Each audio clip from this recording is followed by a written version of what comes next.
जय हिंद साथियों, चलिए हम लोग देखते हैं परिवहन पार्ट 2 और एक बार फिर से स्वागत करते हैं अपने YouTube चैनल मिशन वर्दी ऑफिशियल में आप सभी का। चलिए हम लोग देखते हैं परिवहन का पार्ट 2।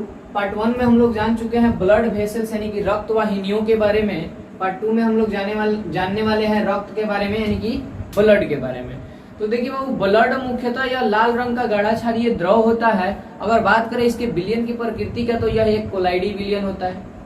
इसके साथ ही यह तरल संयोजी उत्तक के नाम से इसको जाना जाता है। यह एक लिक्विड कनेक्टिंग टिश्यू है जो कि बॉडी के हर एक पार्ट को एक दूसरे से जोड़ता है। ठीक है, चलिए हम लोग जानते हैं रक्त के बारे में। रक्त लाल क्यों होता है, रक्त का और सारा मोस्ट इंपोर्टेंट टॉपिक हम लोग जानेंगे इस पार्ट में। ठीक है, और पार्ट 3 में आप लोग को हम वीडियो के पार्ट 3 में आपको बताएंगे कि हृदय क्या है और हृदय की क्रिया विधि क्या है। तो चलिए अभी जानते हैं रक्त। अगर आपने पार्ट 1 इस वीडियो का पार्ट 1 रक्त वाहिनियों के बारे में नहीं जाना है तो वीडियो का लिंक हम डिस्क्रिप्शन में दे देंगे। आप जा करके YouTube पे वो इसके पार्ट 1 वाले वीडियो को देखिए, उसके बाद पार्ट 2 वाले वीडियो को देखिएगा और ज्यादा समझ में आएगा। तो चलिए सबसे पहले हम लोग जानते हैं रक्त है क्या। तो रक्त देखिए, रक्त एक लाल रंग का गाढ़ा क्षारीय द्रव होता है। सबसे पहले रक्त है क्या, रक्त होता क्या है, लाल रंग का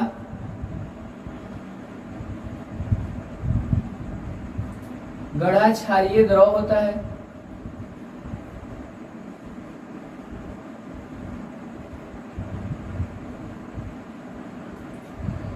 दूसरी चीज, रक्त जो है तरल संयोजी उत्तक की तरह का, तरल संयोजी उत्तक है, तरल संयोजी उत्तक है।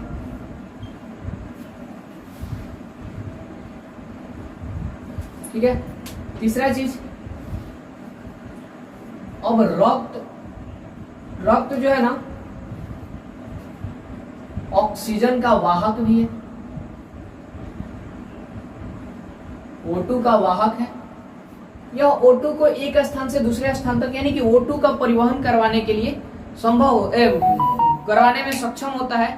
यह O2 को एक स्थान से दूसरे स्थान तक आसानी से धो करके ले जा सकता है। ठीक है, न कि अपने साथ संयोजित करके रखता है। यह O2 के रक्त में उपस्थित हीमोग्लोबिन का एक अणु ऑक्सीजन के 4 अणुओं को एक स्थान से दूसरे स्थान तक आसानी से खींच करके ले जा सकता है। जिस प्रकार लोहे को एक चुंबक आसानी से खींच करके एक स्थान से दूसरे स्थान तक ले जा सकता है, उसी प्रकार से यह हीमोग्लोबिन भी कार्य करता है, न कि अपने साथ संयोजित करके रखता है। और रक्त में पाए जाने वाला मुख्यतः धातु जो होता है, रक्त में पाए जाने वाला मुख्यतः धातु जो होता है आपका लोहा होता है।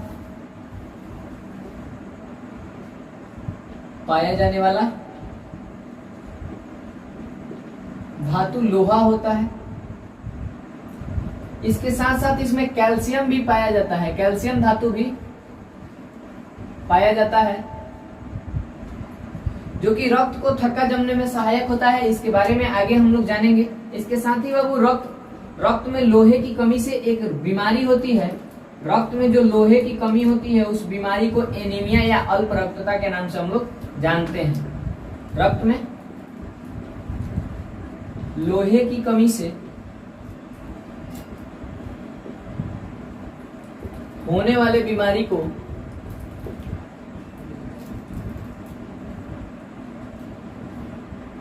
को एनीमिया या अल्प रक्तता कहते हैं। क्या कहते हैं,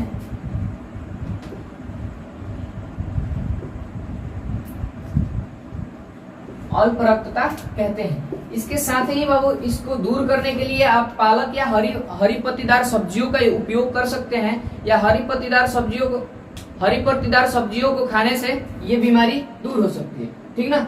इसके साथ ही देखिए, चलिए अब हम उम्मीद करते हैं आपको ये चीज समझ में आया होगा कि रक्त एक लाल रंग का गाढ़ा क्षारीय द्रव होता है। रक्त एक लाल रंग का गाढ़ा क्षारीय द्रव होता है। यह एक तरल संयोजी उत्तक है। यह बॉडी के हर एक पार्ट को जोड़ने का कार्य करता है। रक्त O2 का वाहक है। हमारे द्वारा सांस में लिया गया ऑक्सीजन को या फेफड़े से कोशिका के हर सबसे छोटी वाली भाग कोशिकांगों तक पहुंचाता है।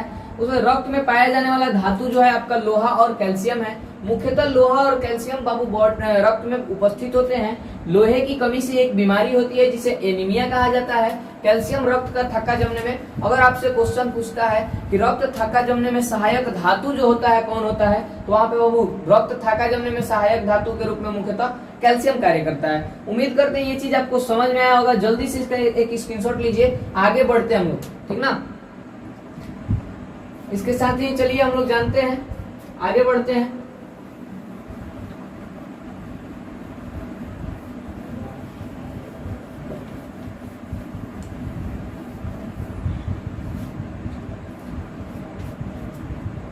रक्त मुख्यतः दो भागों में बाबू पाया जाता है।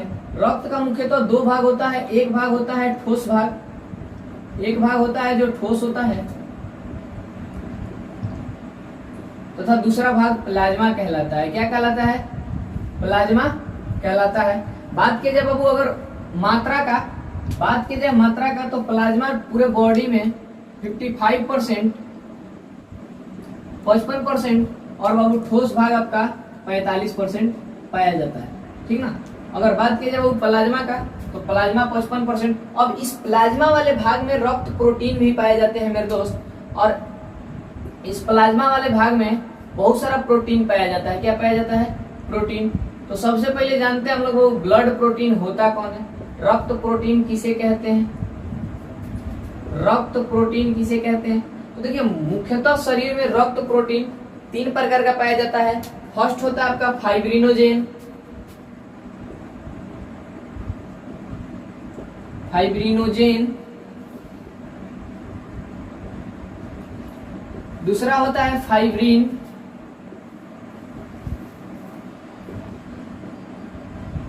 और अगला आपका हो जाता है हिपैरिन, हिपैरिन, ठीक है। बारी बारी से इसके कार्यों के बारे में जानेंगे। फाइब्रिनोजेन और फाइब्रिन जो होता है, दोनों रक्त को थक्का जमने में सहायक होता है। रक्त थक्का जमने में, थक्का जमाने में सहायक होता है, सहायक होता है।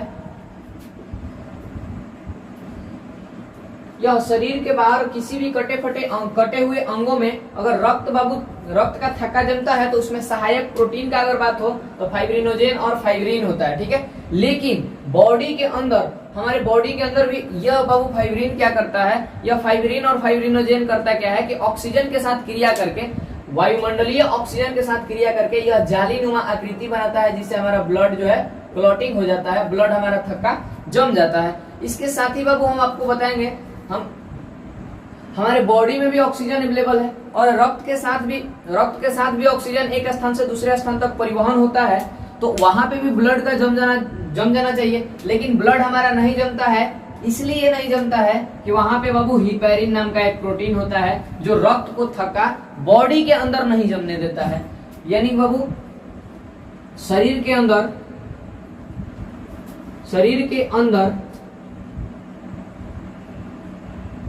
रक्त का थक्का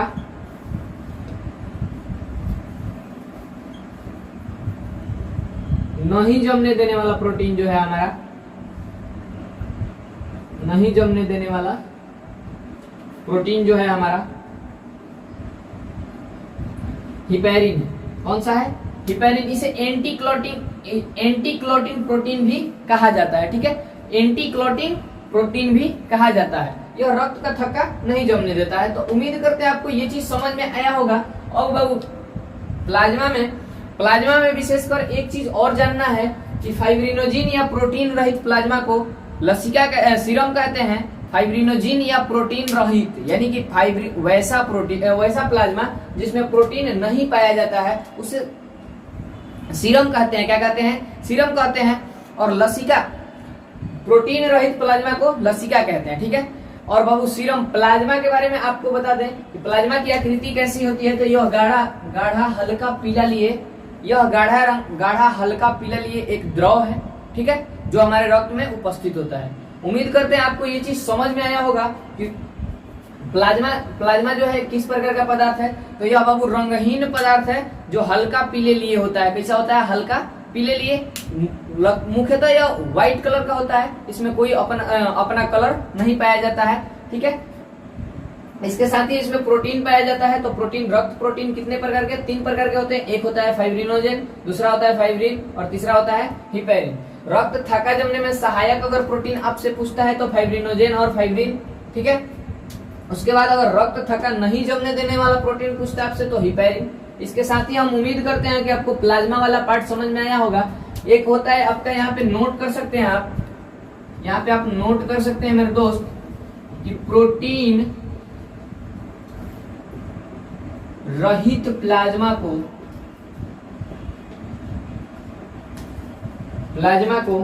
प्रोटीन रहित प्लाज्मा को सीरम कहते हैं।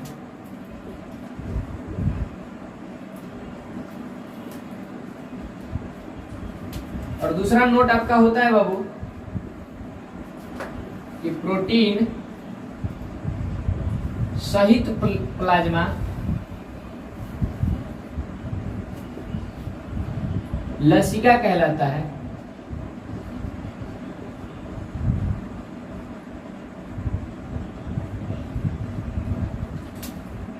फर्स्ट नोट है आपका कि प्रोटीन रहित प्लाज्मा यानी कि वैसा प्लाज्मा जिसमें प्रोटीन नहीं रहेगा, यानी कि वैसा प्लाज्मा जिसमें प्रोटीन नहीं रहेगा उसे क्या कहते हैं बाबू? सीरम कहते हैं। और बाबू, और प्रोटीन सहित प्लाज्मा को लसिका कहते हैं। ठीक है, उम्मीद करते हैं ये चीज आपको समझ में आया होगा। जल्दी से इसका एक स्क्रीनशॉट लीजिए और रक्त का ठोस पार्टिकल हम लोग जान लेते हैं। और ज्यादा मोस्ट इंपोर्टेंट टॉपिक के लिए आप देखते रहिए हमारा यूट्यूब चैनल मिशन वर्दी ऑफिशियल, क्योंकि बाबू अभी आपको हम दिखाते हैं रक्त का ठोस पार्टिकल। ये काफी लंबा, थोड़ा सा लंबा जाएगा वीडियो। ठीक है, इसीलिए बाबू वीडियो को 3 पार्ट में बनाया गया है। देखिए, रक्त का ठोस पार्टिकल बाबू मुख्यतः 3 प्रकार के होते हैं। रक्त का ठोस पार्टिकल मुख्यतः 3 प्रकार के होते हैं। एक होता है आरबीसी, रेड ब्लड कार्पल्स, लाल रक्त कणिकाएं। ठीक है, उसके बाद आपका हो जाता है डब्ल्यूबीसी, व्हाइट ब्लड कार्पल्स या व्हाइट ब्लड सेल्स। ठीक है, और अगला हो जाता है ब्लड प्लेटलेट, जिसको बाबू रक्त पट्टिकाणु के नाम से हम लोग जानते हैं। रक्त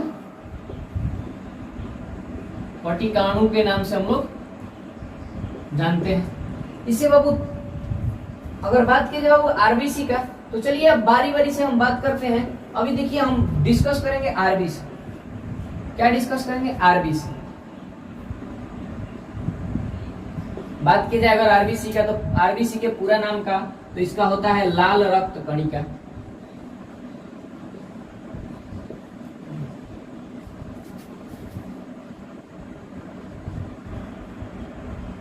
ठीक है, इसके साथ ही बात की जाए इसके वैज्ञानिक नाम का,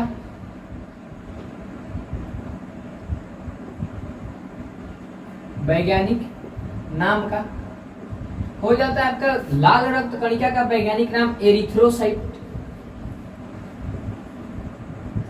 एरिथ्रोसाइट।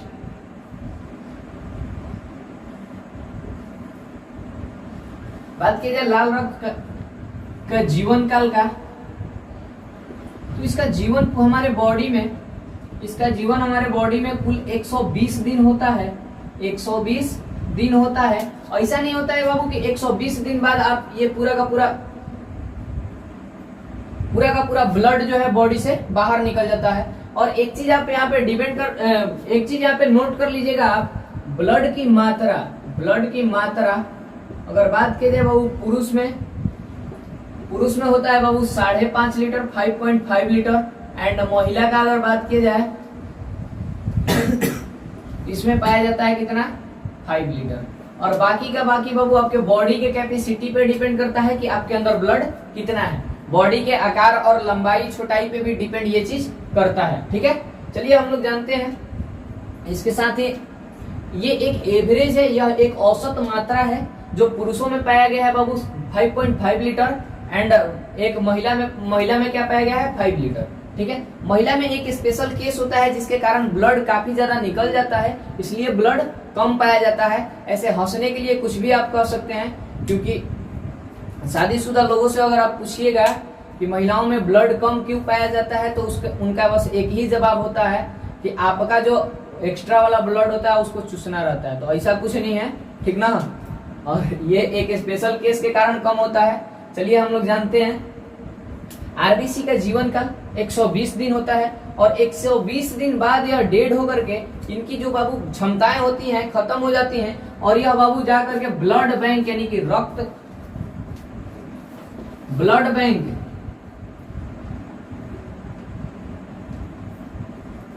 ब्लड बैंक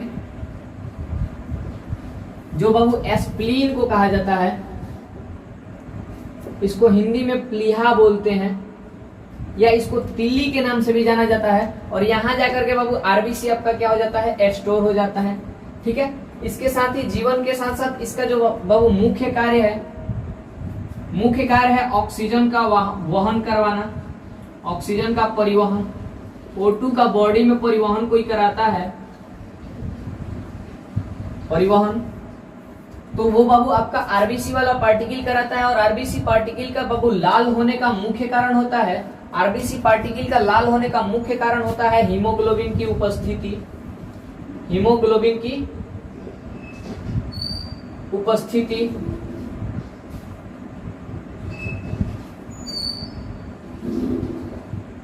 हीमोग्लोबिन की उपस्थिति यह एक प्रकार का पिगमेंट है, यह एक प्रकार का रंजक है बाबू, जो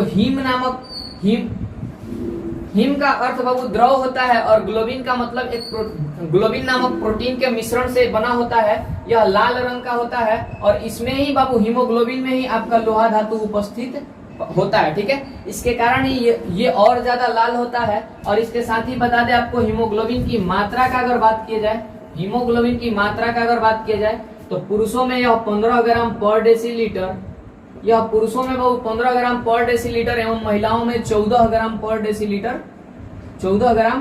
डेसीलीटर पाया जाता है, ठीक है। उम्मीद करते हैं आपको आरबीसी का ये पूरा का पूरा बात समझ में आया होगा कि आरबीसी लाल रक्त कणिका को कहते हैं। इनका वैज्ञानिक नाम एरिथ्रोसाइट होता है। जीवन इनका 120 दिन होता है। 120 दिन बाद ये बाबू आरबीसी डेड होकर के हमारे बॉडी के ब्लड बैंक यानी कि एस्प्लीन या प्लीहा या तिल्ली कहे जाने वाले पार्टिकल में जाकर के उपस्थित हो जाते हैं। और जो भी हम लोग ब्लड डोनेट करते हैं या ब्लड रक्तदान करते हैं, इसी एस्प्लीन से बाबू हम उस ब्लड को दान करते हैं, ठीक है।